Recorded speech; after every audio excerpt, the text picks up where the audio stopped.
Nous sommes dans une crise globale tout de même, et donc essayer d'avoir une approche globale est quand même ce que nous devons faire de mieux. Alors, moi, je vous ai préparé quelques réflexions à partir de mes expériences, donc avec les avantages et les limites de cette expérience de haut fonctionnaire, puisque j'ai passé ma vie dans la fonction publique, comme beaucoup d'entre vous d'ailleurs. Euh, En tant que fondateur de Solidarité Nouvelle face au chômage, une association qui aide des personnes en chômage, en les accompagnant et en créant des emplois pour celles qui ont du mal à en trouver. Il y a d'ailleurs eu quelques groupes à certaines époques au sein d'Orange. À partir de ce que j'ai essayé de faire au pacte civique avec un certain nombre de personnes, en tant aussi que responsable des amis de Pontigny-Cerisy, c'est-à-dire un endroit dans la Manche le département de la Manche où on fait des colloques. Il y a des colloques souvent tournent pas mal autour des problèmes que vous traitez. Et puis en tant qu'effectivement président de l'Institut des métiers d'Orange, où Valérie Chapuis vous représente. Voilà. Alors, je vais essayer de développer rapidement 5 points. Le premier, c'est que je pense qu'il faut comprendre que les rapports de force au sein de ce qu'on appelle le système capitaliste ont quand même beaucoup bougé quand on compare les 30 glorieuses et la période que nous vivons, les 30 piteuses, comme on a dit, et puis cette période un peu bizarre que l'on connaît depuis la crise financière de 2008. Il y a 3 étapes, je crois, assez claires dans l'évolution de nos sociétés. Pendant les 30 glorieuses, où finalement il y avait à la fois de forts gains de productivité et le plein emploi, on peut dire qu'on était dans un monde relativement cloisonné, où les managers et les salariés étaient plutôt en position de force par rapport aux consommateurs, auxquels ils infligeaient souvent de l'inflation, et par rapport aux actionnaires, aux obligataires, qui étaient traités, je dirais, à la marge. Il fallait bien qu'il y ait une rentabilité, mais ce n'était pas le but premier. Alors, eh bien, c'est une période dans laquelle il y avait quand même de forts conflits de classe. C'est l'époque où le conflit avec le communisme était très marqué, très puissant.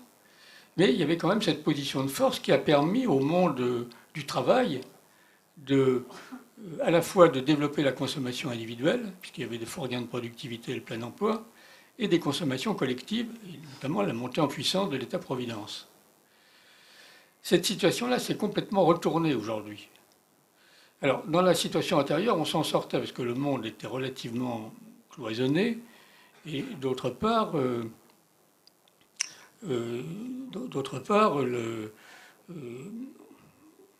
les problèmes d'inflation se résolvaient par des dévaluations périodiques.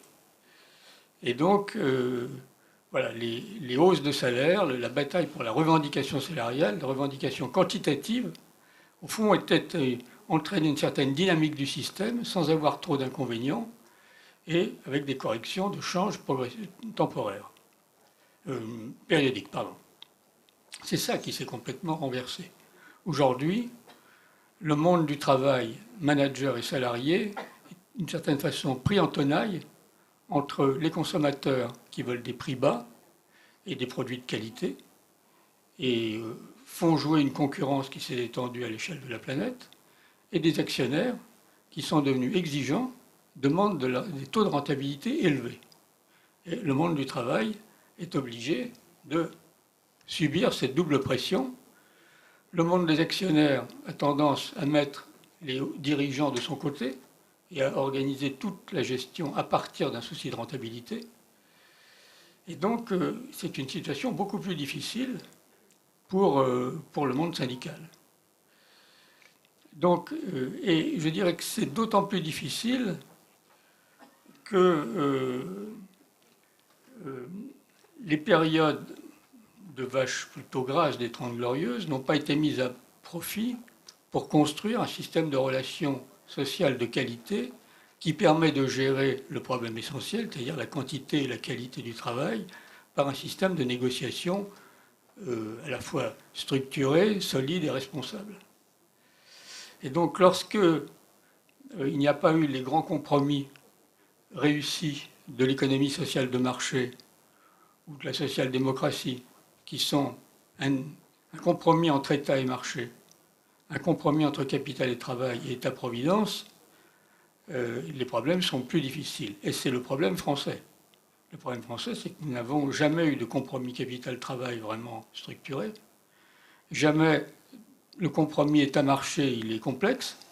Il y a un État-providence, mais justement, est-ce qu'il est suffisamment en phase avec le système économique? Est-ce que l'équilibre entre les deux est suffisant? C'est le problème, d'où la question du chômage et du chômage de longue durée. Et c'est vrai que dans ce système de concurrence mondiale, la relation entre le coût du travail et l'emploi est devenue plus forte qu'avant. Et donc, il faut une grosse qualité productive, une bonne position concurrentielle pour fabriquer de l'emploi, ce qui était moins vrai avant.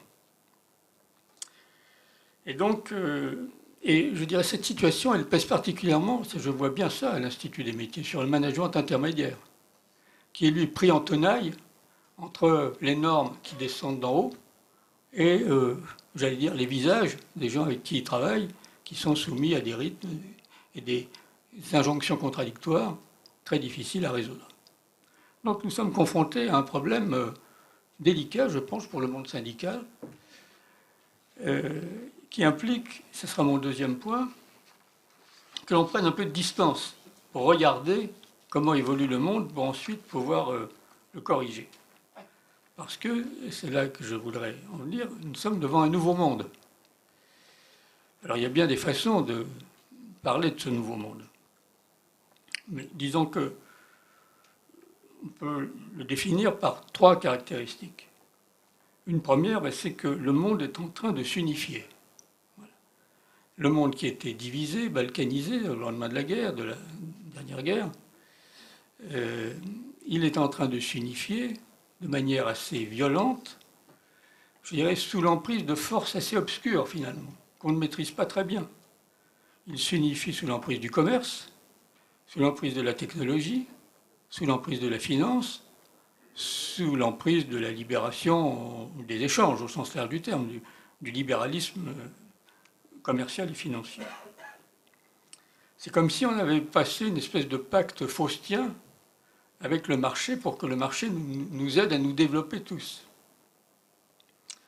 Alors cette mondialisation économique, financière, commerciale, elle a des avantages et des inconvénients. Elle nous oblige à partager d'une certaine façon avec ceux qui rentrent dans le système, les pays neufs, qui demandent d'avoir une place à la table, qui demandent d'avoir leur part du gâteau, et qui, du coup, pèsent sur notre développement. Alors, il n'y a pas de fatalité à ça. Normalement, un marché doit s'unifier par le haut. Le marché, les moins productifs doivent monter vers le plus productif. C'est ce qu'on a, pendant assez longtemps, réussi à faire en Europe, quand on a fait venir chez nous le Portugal, l'Espagne, qui ont arrivé avec des salaires plus bas, ils sont toujours plus bas, mais comme il y avait des régulations, des systèmes de fonds structurels, progressivement, l'idée était que le bas montait vers le haut et non pas de phénomène de vase communicant. Le problème, c'est que la mondialisation n'a pas du tout les mêmes règles que celles que nous avons essayé de mettre en Europe, dont nous trouvons qu'elles ne sont pas tout à fait suffisantes. Et donc le marché mondial nous oblige à partager d'une certaine façon, peut-être plus que nous ne voudrions, mais d'une manière aveugle. Puisque quand on regarde la mondialisation, on voit bien qu'elle ne partage pas équitablement ses gains. Voilà. Parce qu'il y a des bénéficiaires, je pense toutes les classes moyennes des pays neufs, il y a les profiteurs, je dirais les personnes disposant de capitaux capables de les mettre en place là où le taux de rendement est le plus élevé. Il y a les victimes qui sont des deux côtés, du côté des pays riches lorsqu'il y a du chômage d'exclusion, et du côté des pays pauvres en voie de développement, pour les personnes qui n'ont plus les sécurités des sociétés traditionnelles, sans accéder encore au système de protection des États-providence modernes. Et puis il y a tous les inquiets qui se disent « où vais-je me trouver ?» Donc nous avons une situation d'une régulation mondiale insuffisante. Autant les institutions que nous avions créées en 1945, Bretton Woods, ce qui est devenu le GATT, avaient de l'avance sur les situations. Ils ont d'ailleurs aidé à ce que progressivement, ils ont accompagné les Trente Glorieuses. Autant aujourd'hui, elles sont en retard. Il y a donc un problème de régulation économique. Et s'ajoute à cela un problème culturel qui est évident. C'est que nous sommes tous maintenant dans le même vaisseau spatial, si je prends un langage écologique, mais les cultures sont extrêmement différentes. Et donc nous sommes dans un monde qui s'unifie économiquement, qui ne l'est pas du tout culturellement, où les gens ne se comprennent pas, ne se connaissent pas, se méfient les uns des autres. Et donc, avec évidemment la crise des migrants, qui est au fond le symptôme le plus évident de cette mondialisation, je dirais, un peu aveugle. Voilà. Ça, c'est la première caractéristique de ce nouveau monde. La seconde, qui nous concerne plus particulièrement, c'est que le statut de l'économie va sans doute varier, bouger dans nos sociétés. En tout cas, c'est ce que je pense.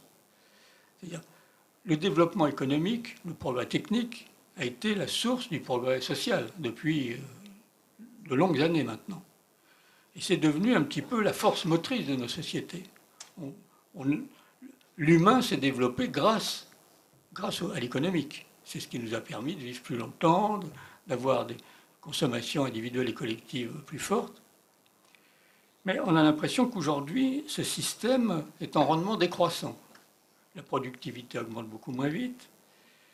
Il y a la contrainte écologique qui va impliquer des investissements de réparation, mais pas des investissements qui nous permettent vont nous aider à éviter le pire ou à corriger des défauts, mais sur lesquels il y aura plus de la diminution de régression écologique que du progrès proprement dit.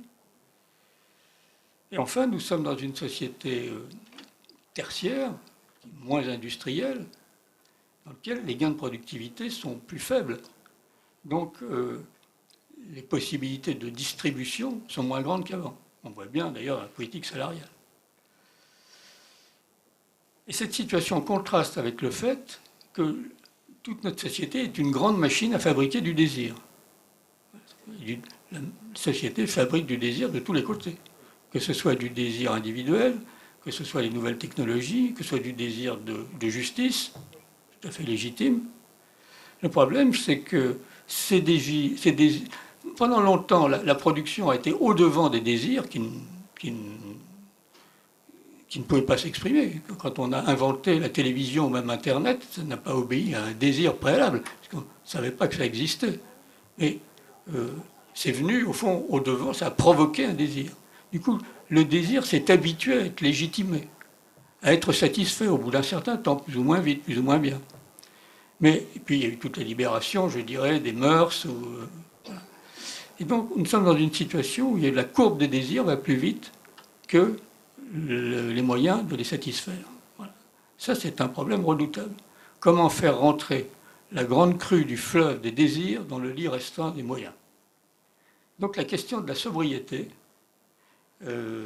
va se poser d'une manière ou d'une autre. Et ça, c'est très compliqué pour le système politique. Parce que si ce que je vous dis est vrai, comment on gère ça dans un système de concurrence? Comment on fait pour dire ça?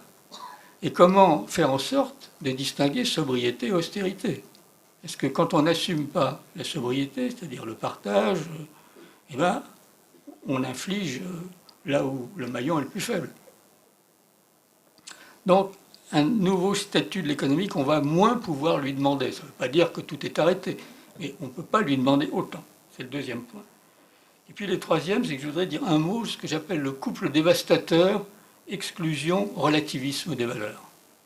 Je crois que ce qui marque aujourd'hui nos sociétés, c'est le phénomène conjoint de l'exclusion et du relativisme. qui met un certain nombre de gens en très grande difficulté. Exclusion. Alors simplement, il y a plusieurs formes d'exclusion dans notre société. Il y a le chômage, notamment le chômage de longue durée, sur lequel on n'a, je pense, pas accordé assez d'importance, non pas dans le discours, parce que Dieu sait qu'on en parle, mais dans nos comportements. Je pense que c'est un problème pour le monde syndical aussi. Mais l'exclusion, ça n'est pas la même chose que l'exploitation. Ça, moi, j'ai souvent fait cette distinction. Je pense que ça peut intéresser le mouvement syndical que de parler de ça. Parce que dans l'exploitation, entre guillemets, dans l'exploitation, il y a un exploiteur et des exploités. Mais les exploités, ils sont regroupés dans un lieu de production. Ils sont une force. Ils peuvent se battre. Ils ont des moyens d'action. La grève, notamment. La manifestation. Les exclus, personnes en situation d'exclusion, je n'aime pas le mot. C'est une situation, l'exclusion. Ce n'est pas un état. Ils sont seuls. Et plus leur situation d'exclusion perdure, plus leur solitude s'accroît, leur lien social se défait. Ils sont hétérogénéisés par leur situation, chacun le vit différemment. Ils ont des difficultés à se regrouper, et ils ont beaucoup de moyens, de difficultés à agir. Contre qui une personne au chômage peut-il faire grève? Et d'ailleurs, nos amis de la télé Carmonde font au mois d'octobre une grève du chômage, où ils demandent à des demandeurs d'emploi ou des gens qui les aident de se mettre à balayer un trottoir ou à faire du travail utile pour dire, ben voilà, je fais la grève du chômage en me rendant utile. Voilà. Et donc, toute cette question de la représentation et de l'intervention dans la société des personnes en situation de chômage n'est pas à traiter. Et donc, je pense qu'une personne en situation de chômage perd son lien social et perd beaucoup de sens de sa vie. Quand on a du travail, on a quand même du lien et quand même on a du sens quand même. Même si on n'est pas content ici. Dans l'exclusion, ça. Et on ne lutte pas contre l'exclusion de la même façon que contre l'exploitation. Dans l'exclusion, il faut de la coopération, il faut un certain altruisme, il faut du dialogue, de la parole, et il faut qu'une main se tende et puis que des règles du jeu soient fixées. Voilà, c'est ce qu'on a fait, au fond, dans les différentes associations qui luttent contre le chômage, dans l'insertion, toujours ça. Il y a à la fois de l'initiative, de la coopération, de la parole, voire du conflit, et des règles du jeu fixées en commun. Voilà, c'est avec ça qu'on peut sortir de l'exclusion. Ce n'est pas du tout la même culture que la culture de la lutte pour lutter contre l'exploitation. C'est une culture plus de coopération. On dit qu'il fallait, au fond, alors, il ne s'agit pas d'opposer l'une et l'autre. Tout le problème, c'est que plus il y a de l'exploitation, plus il y a de l'exclusion. C'est ce phénomène qui se renforce. Plus il y a de situations de chômage, plus le patronat est en position de force et peut en profiter. Donc, voilà, il faudrait réconcilier Marx et Gandhi. Voilà, si je veux résumer. Ce n'est pas très simple, mais enfin, ou en tout cas, trouver des hybridations entre deux formes de culture et d'action différentes. Et puis le relativisme. Le relativisme, c'est qu'il y a quand même une tendance de nos sociétés un peu cynique à dire que seuls comptent les intérêts, les valeurs, on en parle, mais au fond... bon. Et donc, tout est relatif, il n'y a plus de vérité. Et donc, ça met... Alors, c'est cette situation où il y a à la fois de l'exclusion ou de la précarité. Alors, la précarité, c'est la rencontre de l'exclusion et de l'exploitation. C'est le lieu où les deux se croisent. Personne en précarité, elle est un peu exploitée et un peu exclue. Voilà. Il vaudrait mieux qu'elle soit plus exploitée d'une certaine façon, parce qu'au moins elle serait dans un endroit où elle pourrait se battre, que dans cette situation. Voilà. Donc je pense qu'on n'a pas assez analysé ces phénomènes-là, à mon avis. Parce que je suis là pour dire des choses. Voilà. Mais ce qu'il faut bien voir, c'est qu'un certain nombre de personnes, notamment des jeunes, qui sont mal considérés, pas reconnus, ont du mal à trouver du travail, qui sont en situation de chômage. Il y a pas mal de chômage de longue durée chez les jeunes, hein. Il n'y a pas que les... Et qui se trouvent dans un système où il n'y a pas de valeur auquel se raccrocher, la tentation de l'intégrisme, du djihadisme est forte. Il y a un lien entre tout ça.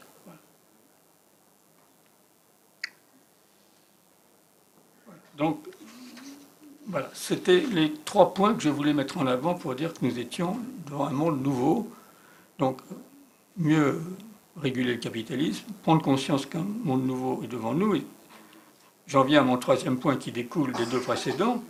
C'est bien entendu, face à cette situation complexe, il y a besoin d'une nouvelle vision, de nouvelles représentations des choses pour agir mieux. Et c'est d'autant plus difficile qu'il n'y a pas d'idéologie, je dirais, qui se présente à nous comme pouvant être utilisée en confiance et de manière, je dirais, efficace et crédible. Les idéologies, ça a des avantages et des inconvénients d'ailleurs. L'idéologie, c'est très mobilisateur, ça donne de la lecture, ça permet de lire le monde d'une manière un peu simplifiée, mais efficace. Mais en général, ça déçoit les idéologies. Voilà. Nous n'avons pas ça. Il faut donc trouver autre chose. Donc on est plutôt dans du systémique, dans tout ce qu'essaie de nous dire Edgar Morin sur l'éthique du complexe. Voilà. Alors, moi je vais vous donner quelques clés, à mon avis, qui sont, pour moi en tout cas, qui sont importantes. Il y en aura 3 là aussi. Je pense d'abord qu'il faut, dans notre action, dans notre manière de vivre, concilier 3 cultures, qui sont 3 cultures que notre histoire nous a appris, l'histoire politique, l'histoire sociale, notre histoire religieuse même, qui sont les cultures de résistance, les cultures de régulation et les cultures d'utopie. Je pense que ça concerne aussi, bien sûr, le monde syndical.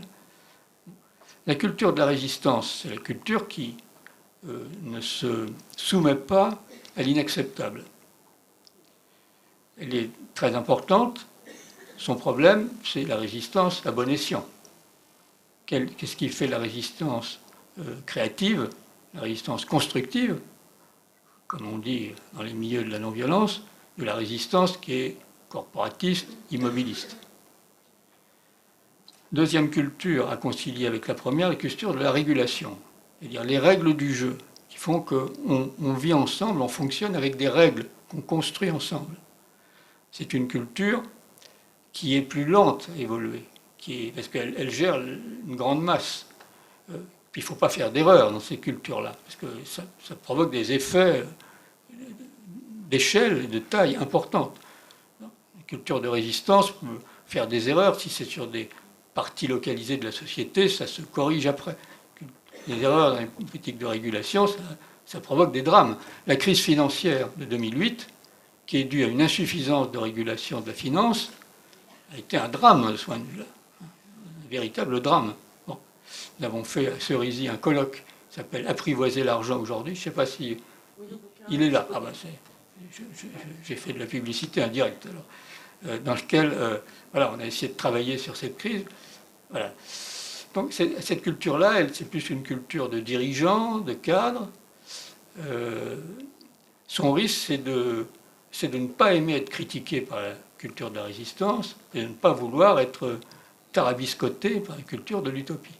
Donc de se refermer sur elle-même et de s'installer. Voilà. Mais elle est quand même importante. Donc, un des défis aujourd'hui, c'est comment on construit de la régulation ensemble et pas seulement par le haut. C'est le débat qu'aujourd'hui, notre président, aimé ou pas aimé, je ne sais pas, c'est qu'il veut changer, mais la participation pose un peu problème quand même. Voilà. Et puis la culture de l'utopie. La culture de l'utopie, c'est la plus belle, bien sûr. C'est l'idée que le monde peut être différent. Et je pense que cette culture est nécessaire. C'est l'espérance. C'est ce qui vaut la peine. C'est ce qui donne du sens. Le problème, c'est une culture fragile. C'est une culture qui devient facilement autoritaire.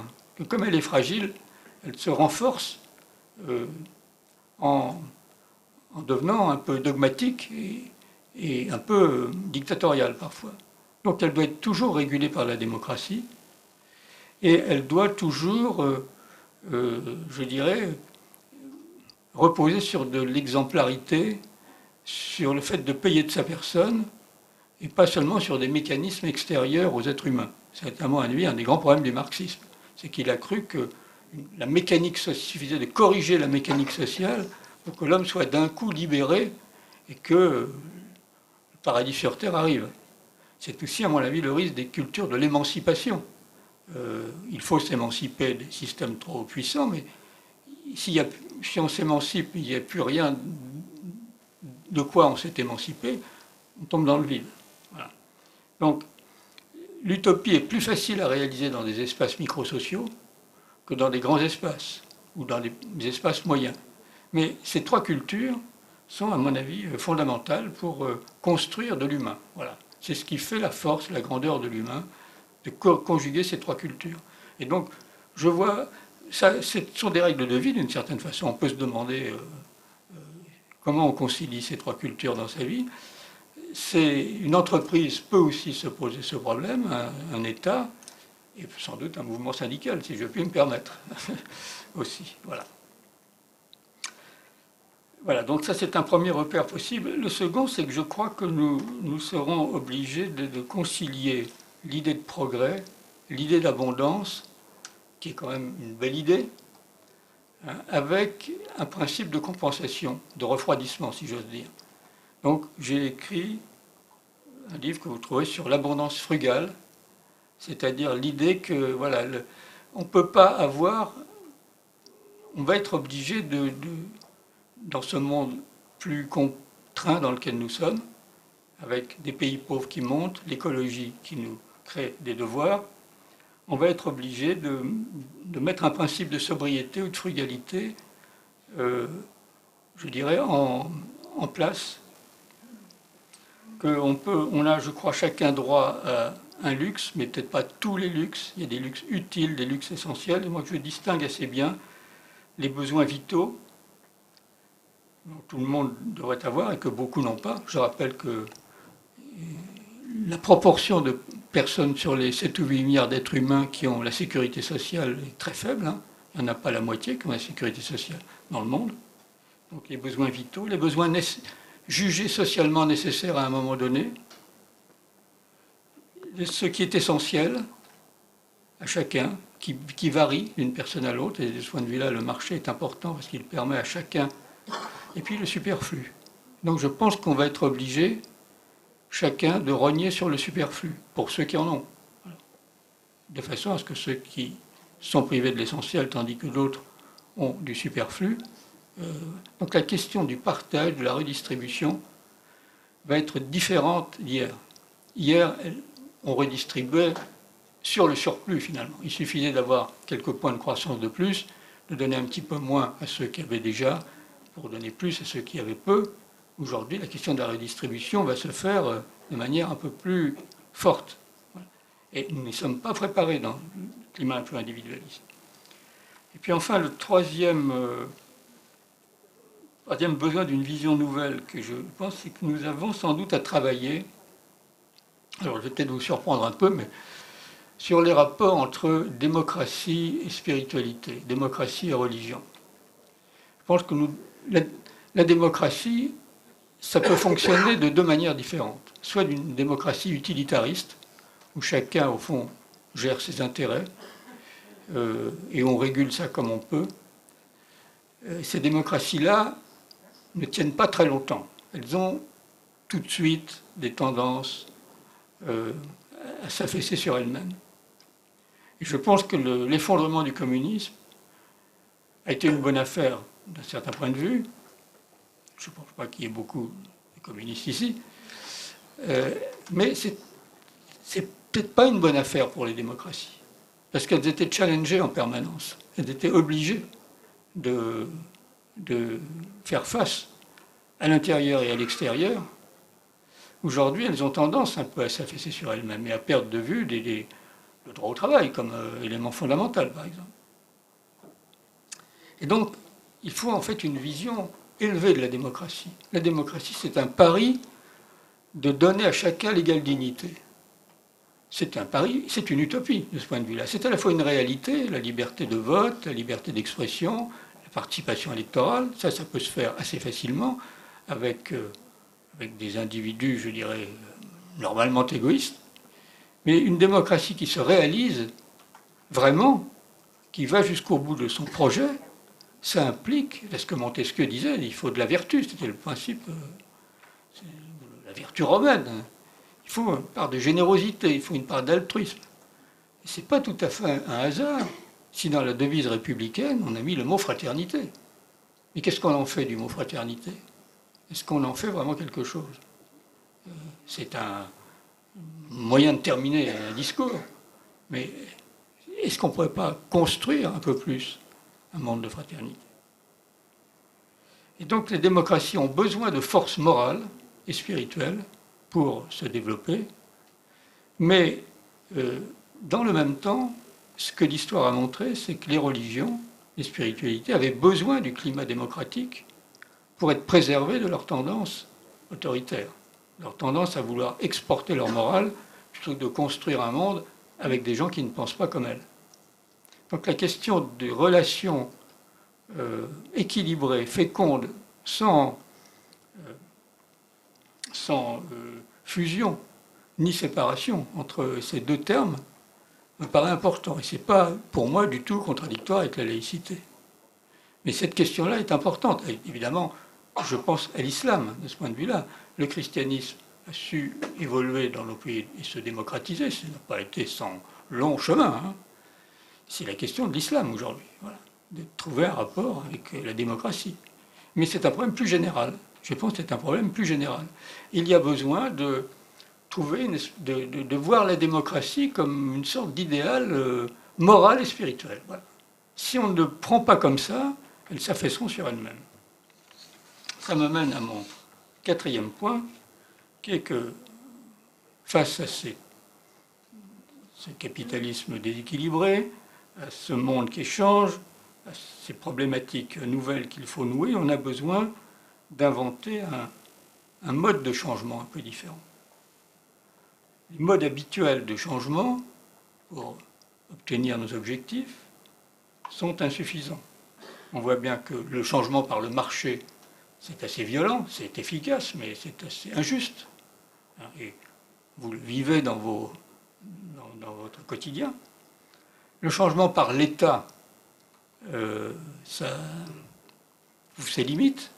Et en France, on fait beaucoup de lois qu'on applique plus ou moins, et une loi qui n'est pas portée par la société, c'était une loi qui tombe dans le vide. L'exhortation morale, ça trouve ses limites. Le changement par la négociation, on a du mal. La division syndicale ne favorise pas les choses. Le patronat est-il réceptif à de vraies négociations? C'est un problème. Nous ne sommes pas la Suède ni l'Allemagne. Voilà. Et donc, comment changer? Voilà. Comment changer? Alors c'est là que le pacte civique, que nous avons construit avec quelques amis à la suite de la crise financière de 2008, nous l'avons lancé en 2011 et que nous essayons de faire avancer, mais en construire une troisième étape, et c'est de trouver un diagnostic et une méthode. Alors, le point de départ, c'est que nous avons 3 dettes à écluser: la dette financière, la dette sociale, celle du chômage, de l'exclusion, de la solitude, du vieillissement, et la dette écologique. Et qu'il faut les résorber toutes les 3 ensemble. Donc ça va demander des efforts importants. Et donc, pour réussir ça, en utilisant les forces créatives de la société, qui sont nombreuses, pas tomber dans une vision pessimiste. Je pense que nous avons de gros efforts à faire, mais que nous avons les moyens de les accomplir. Il y a beaucoup de créativité sur le terrain, un peu partout, y compris dans l'entreprise où nous sommes. Simplement, il faut qu'il y ait des valeurs qui orientent ça. Et pour nous, les 4 valeurs à conjuguer qui peuvent permettre d'agir, c'est la créativité, parce qu'il y a besoin de progresser, il y a besoin d'inventer, il y a besoin de... La sobriété, dont je parlais tout à l'heure, je n'y reviens pas. La justice, parce que c'est fondamental, c'est le but de la démocratie, que chacun puisse donner le meilleur de lui-même et les chances égales de donner le meilleur de lui-même. et la fraternité. La fraternité comme mettant du sensible dans tout ça. Cette société est devenue froide quand même, anonyme, mécanique. Et on a trop reposé sur du progrès mécanique, où par des bons agencements, d'une bonne mécanique sociale bien huilée, on progressait. Ça a un peu marché, ça a pas mal marché. Ça ne suffit plus aujourd'hui. Il faut remettre de l'humain partout. Voilà. Il faut remettre de l'humain partout. Et je pense que la question d'Internet, la question du numérique, pose la question de l'humain. Nous avons d'ailleurs fait un rapport à l'Institut des métiers sur ce sujet. On va peut-être faire une conférence débat. Tous les problèmes, par exemple, d'attention, de dispersion de l'attention qui se posent, tous les problèmes de pression sur le temps de chacun par Internet, le fait que le malheureux consommateur usager, pour trouver un téléphone maintenant sur un site Internet, ça devient même très compliqué. Trouver un visage ou une voix devient quand même un quasi-exploit. Bon. Remettre de l'humain. Ces quatre valeurs, pour nous, il faut les conjuguer, et c'est peut-être ça sur lesquels on innove, en même temps, à trois niveaux différents. On doit vivre ces quatre valeurs dans nos vies personnelles, et on a tous à balayer devant notre porte. On n'est pas là pour dire faites comme moi, on est là à essayer d'être dans une démarche de changement, comme on dit comme disent les coachs, si j'ose dire. Balayer devant notre porte pour voir comment on conjugue ces quatre valeurs. On va voir comment les organisations vivent ces valeurs. D'une certaine façon, ça vaudrait la peine de les auditer pour regarder ça. Est-ce que Orange est créative? Oui, je pense. Est-ce qu'elle est sobre? Vous me le direz. Est-ce qu'elle est juste? Vous êtes là pour ça. Est-ce qu'elle est fraternelle? Je me souviens, avec l'Institut des métiers, avoir fait quand même en 2005 un rapport sur l'exclusion interne à France Télécom. Je ne sais pas si vous avez eu connaissance de ce rapport, qui est sur le site, hein, qui montrait qu'il y avait 4-5% des salariés de France Télécom, à l'époque, ça devait encore s'appeler France Télécom, qui avaient des difficultés dans leur travail, et qui étaient plus ou moins soutenus par leurs collègues, plus ou moins marginalisés. Donc c'était avant les crises qu'on a connues. Donc, voilà. Donc la fraternité se pose partout, mais il ne s'agit pas d'être donneur de leçons, il s'agit de progresser ensemble. Et donc les organisations, et puis le système politique. Alors là, ces valeurs doivent être cultivées peut-être un peu différemment, mais autour de l'idée que la qualité démocratique, la manière dont on débat, la manière dont on décide est importante. La question de lutter contre les inégalités, les exclusions, les maltraitances, un deuxième thème. L'apprentissage du vivre ensemble, un troisième, et une Europe plus solidaire, plus juste, plus sociale, est un problème important. Alors, à partir de ces quatre valeurs et de ces trois niveaux d'engagement, nous avons construit ces trois niveaux d'engagement, nous avons construit des engagements. Et il y en a 32, alors, qui sont des orientations. Il ne s'agit pas que chacun. Je vais simplement vous en lire trois. Au niveau individuel, le premier engagement, c'est se donner régulièrement des temps de pause pour réfléchir au sens de son action et à l'équilibre de ses responsabilités. Voilà. La question du temps, où on prend un peu de recul pour évaluer. Pour les organisations, il y a un engagement une orientation pour les entreprises, il y en a même une pour les organisations syndicales. Dans les entreprises, voilà ce qu'on a écrit. Dans les entreprises, donner au respect des personnes une importance au moins égale au souci de rentabilité. Réduire l'échelle des revenus et renforcer la responsabilité sociale et environnementale dans le cadre d'une gouvernance élargie. Voilà. C'est pas très compliqué, mais si on l'applique vraiment, si l'on prend au sérieux, c'est... Alors, dans les organisations syndicales, nous avons écrit, alors je ne sais pas si ça va peut-être pas vous plaire tant que ça, faire prévaloir l'accès de tous à un travail décent sur les revendications quantitatives et catégorielles. C'est évidemment assez fait par des associations de lutte contre l'exclusion, ça se sent un peu. Alors d'ailleurs, nous avons envoyé ces textes aux différentes organisations syndicales. Peut-être on pourrait en reparler avec la CGC un jour. Il y a la CFTC qui a adhéré et la CFDT qui a dont des leaders ont adhéré, mais pas l'organisation. Et la CGT, on a eu des discussions, ils ont trouvé des choses, des approches intéressantes. Enfin, c'est un peu comme ils font. Ils disent toujours c'est toujours intéressant, mais pas beaucoup plus loin. Voilà. Mais on a eu des débats intéressants. Voilà. Voilà, donc ce dispositif fonctionne, essaie de faire des choses. Nous avons, à l'occasion des élections, fait un petit livre sur le défi démocratique. Je ne vais pas en dire plus, voilà, parce que voilà, c'est une démarche. Elle peut vous intéresser, on peut en reparler un jour si vous voulez en petit groupe. Voilà, c'est une approche qui est transpolitique, hein, qui unit des gens très différents. Il y a des gens de gauche, de droite.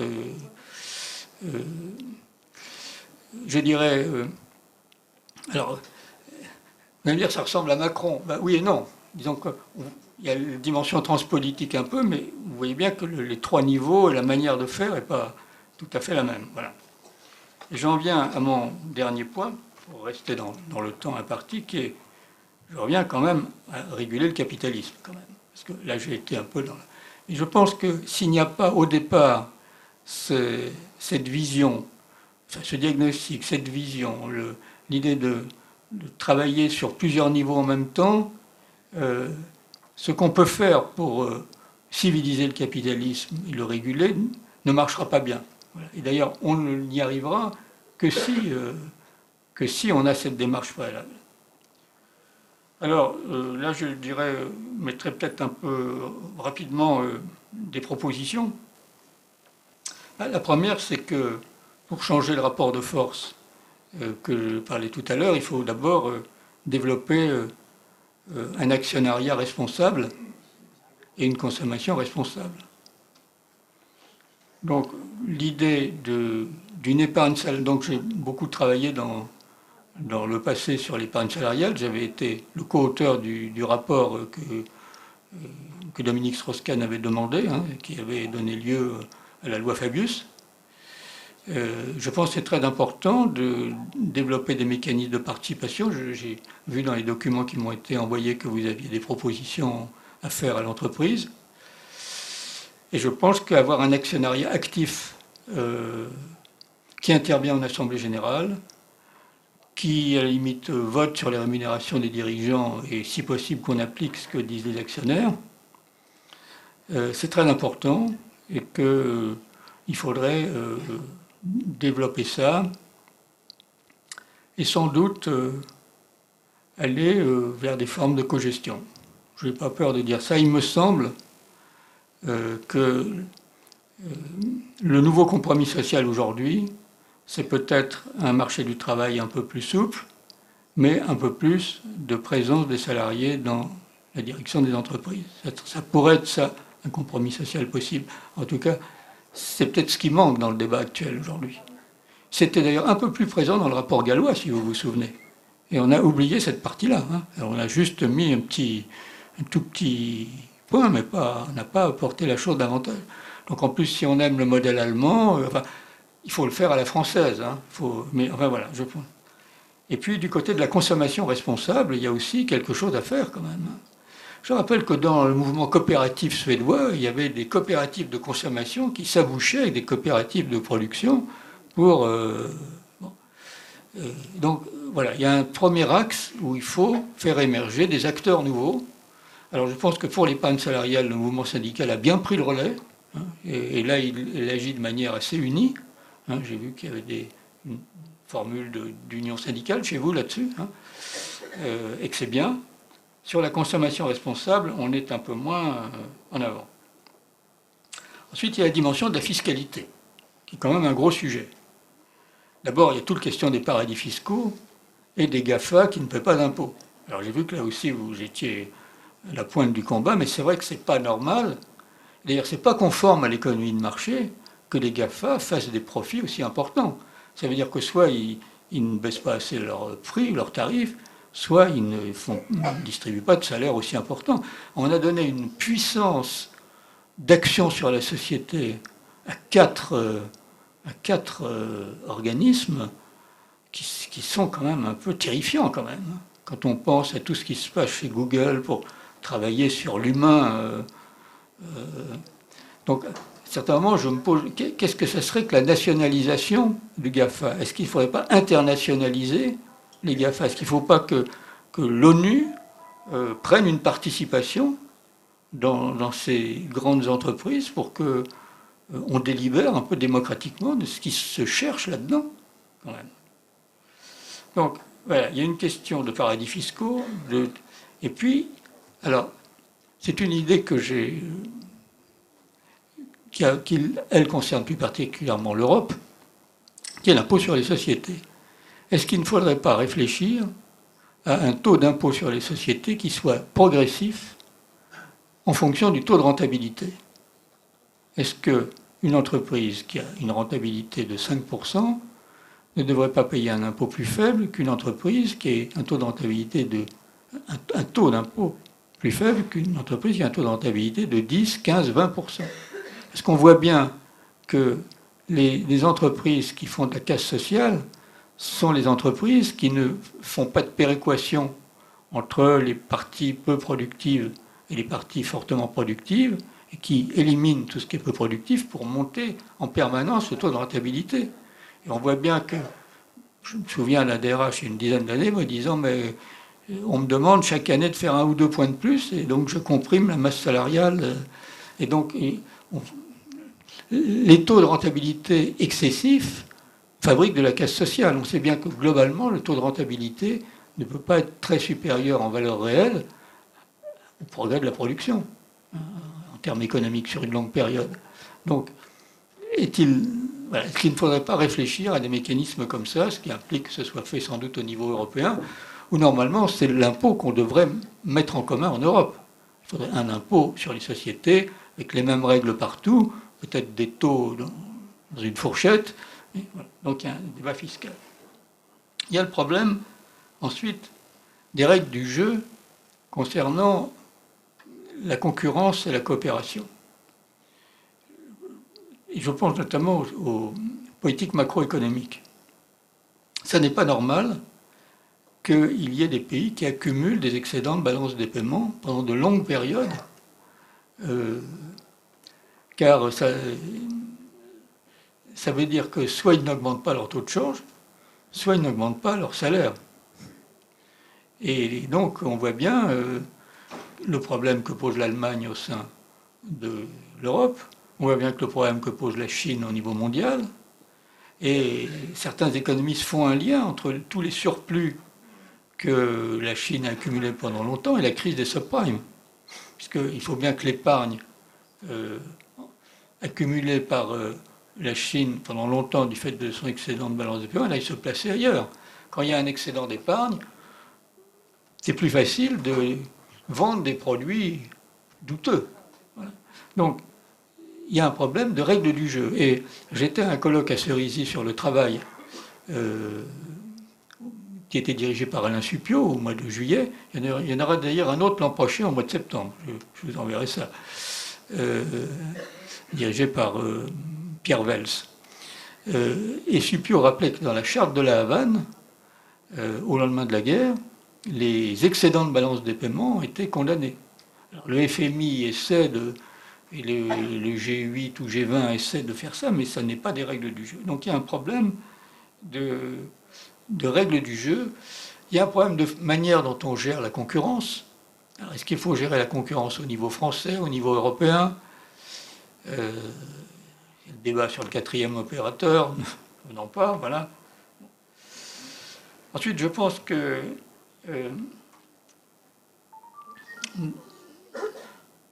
la question de l'économie sociale et solidaire est aujourd'hui posée, qu'il faut l'appuyer, et que le mouvement syndical, ou souvent ce sont des anciens syndicalistes d'ailleurs, que j'ai souvent vu des syndicalistes qui ont lancé des entreprises d'insertion, doit promouvoir ça. Je pense que toujours penser que les comités d'entreprise devraient s'intéresser un peu plus, pas seulement aux salariés, mais à ce qui est dans l'environnement immédiat. Mais en tout cas, l'économie sociale et solidaire, pour moi, est un moyen de compenser les excès du capitalisme. Il faut que l'économie sociale et solidaire passe de la marge au centre. Ça me mène à dire un mot sur la coopération avec les acteurs de la lutte contre l'exclusion. Je pense que l'entreprise doit s'intéresser à son environnement et le mouvement syndical aussi. J'aurais l'idée de 2 droits nouveaux. Alors j'ai beaucoup parlé de devoirs, sans dire le mot. Mais je pense qu'il y a des droits nouveaux à donner aux salariés. Il y a 2 droits qui me paraissent importants. Le droit au temps choisi.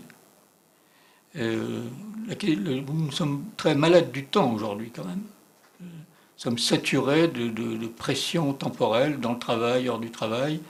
Le fait d'avoir le droit de travailler moins, éventuellement de gagner moins pendant un certain temps, puis de revenir à un temps plein, bref, de ne pas être... de trouver un rapport au temps qui soit plus maîtrisé. Nous avions écrit un livre avec Jacques Delors en 1980 qui s'appelait La Révolution du temps choisi. Je pense que ce sujet reste vrai. Qu'il y a une question de droit au réseau qui se pose aujourd'hui. Aujourd'hui, tout le monde doit être accordé à Internet. Si tout le monde doit être accordé à Internet, il doit y avoir un raccord qui est payé par un prélèvement sur le revenu, c'est-à-dire en fonction des possibilités de chacun, et non pas seulement par un tarif. C'est ce qu'on a fait pour la santé. Pour que tout le monde accède à la santé, on a dit, voilà, vous allez payer une cotisation en fonction de votre revenu. Vous ne payez pas le prix réel de la santé. Est-ce qu'il ne faut pas avoir des choses, étendre cette idée à l'accès au réseau, voilà, au sens large du terme, l'eau, l'électricité, Internet. Voilà des débats possibles qui créeraient de la redistribution. Et puis je terminerai par le fait qu'il y a à la fois un problème français et un problème européen. Ce que j'ai dit là, ça s'applique évidemment au système français, mais tous ces débats-là doivent être portés au niveau européen. Et donc, si les conventions démocratiques de notre président se mettent en place, je ne sais pas exactement sous quelle forme, en tout cas au pacte civique, on va faire des propositions, parce que ça nous intéresse beaucoup, ça nous paraît une bonne idée, il faut que tous ces problèmes-là soient discutés avec nos partenaires, et pas seulement discutés entre les gouvernements, mais de société civile à société civile, de syndicat à syndicat. Bon, vous avez des instances pour ça d'ailleurs, le comité économique et social européen, et c'est comme ça qu'on peut progresser. Donc voilà ce que je voulais vous dire. Si vous voulez, je pense qu'il faut partir d'un déséquilibre, essayer de construire une vision, puis ensuite l'appliquer. Là, il peut y avoir des tas de débats sur les manières de faire, mais qu'au fond, nous ne sommes pas démunis pour agir. Voilà. Simplement, il faut s'en donner les moyens. Voilà, je vous remercie de votre attention.